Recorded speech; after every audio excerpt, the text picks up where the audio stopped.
Er is een Amsterdammer dood gegaan. Hij zat gewoon in zijn café te kaarten.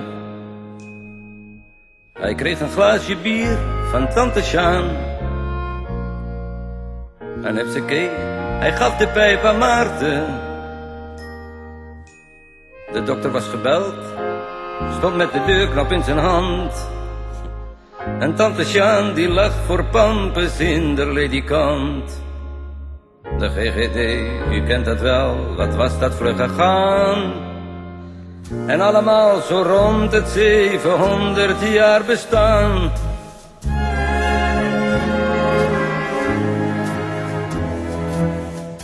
Er is een Amsterdammer dood gegaan.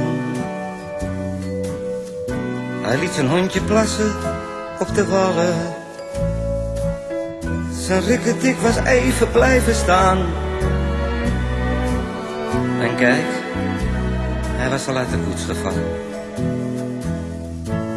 Daar lag hij in de regen, modder op zijn goede pak. 2 kaartjes voor Toon Hermans had hij ook nog in zijn zak. Hij was toch nog zo graag een avond naar Carré gegaan. En allemaal zo rond het 700 jaar bestaan.